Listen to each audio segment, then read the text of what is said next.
1 இயர்ல வந்து பார்த்தீங்கன்னா அந்த குழந்தை நிற்பான், லைட்டாக அப்படியே நடப்பான். 1.5 இயர்ல ஓட ஆரம்பிப்பாங்க. அதுக்கப்புறம் ஜம்பிங், ஹாப்பிங் அப்படின்னு சொல்லிட்டு அடுத்த level of higher level of gross motor அங்கிட்டு அப்படியே டெவலப் ஆகும். ஸ்பீச் வந்து பார்த்தீங்கன்னா அம்மா, அப்பா, தாத்தான்னு சொல்ல சொல்ல அம்மா வேணும், அப்பா வேணாம், அங்கே போகலாம், இங்கே வாங்க, எனக்கு வேணும். இந்த மாதிரி வந்து பார்த்தீங்கன்னா ஒன் வேர்ட் அப்படியே க்ரோ ஆகி 2 வேர்ட் அப்படியே ஒரு நார்மல் கம்யூனிகேஷன் 3 வயசில் அப்படியே ஒரு நார்மலாக எக்ஸ்பேண்ட் ஆகிடுங்க. ஸோ இது ஒரு நார்மலான டெவலப்மெண்ட். ஒரு வேளை உங்கள் குழந்தை இதெல்லாமே பண்ணலை, எல்லாமே டிலேவாக இருக்குது.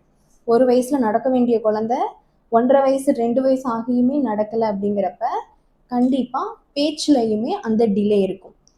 9 மந்த்ஸில் பேபிள் பண்ண வேண்டிய குழந்தை 1.5 வயசில் பேபிள் பண்ணும். 1 வயசில் பேச வேண்டிய குழந்தை 2 வயசில் பேசலாம், இல்லை 3 வயசில் பேசலாம். ஸோ கண்டிப்பாக கிராஸ் மோட்டார், அதாவது ஒரு குழந்தை நிற்கிறது நடக்கிறது டிலேவாக பண்ணும் பொழுது இதோடைய எஃபெக்ட் அப்படிங்கிறது ஸ்பீச்லையுமே இருக்கும். பிகாஸ் இதெல்லாமே தனித்தனி ப்ராசஸ் கிடையாது, எல்லாமே இன்டர் கனெக்டட் ப்ராசஸ் தான் பிரெயினை பொறுத்த வரைக்கும்.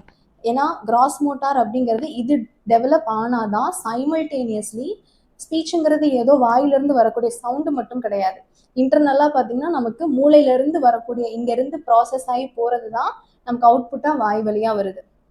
அப்போ இன்புட் கிடைச்சா தானே அவுட்புட் வரும். ஒரு குழந்தைக்கு வந்து ரிஃப்ளெக்ஸே இன்டிகிரேட் ஆகலை, மோட்டார் டெவலப்மெண்ட்டே கோஆர்டினேட் ஆகலை அப்படிங்கிறப்ப அந்த குழந்தைக்கு எப்படி இன்புட் போகும், அது எப்படி வந்து ஒரு காக்னிஷனாக மாறும், ஒரு அண்டர்ஸ்டாண்டிங்காக மாறும், அண்டர்ஸ்டாண்டிங் வந்து எப்படி ஒரு எக்ஸ்பிரஷனாக வெளியே வரும், யோசிச்சு பாருங்க.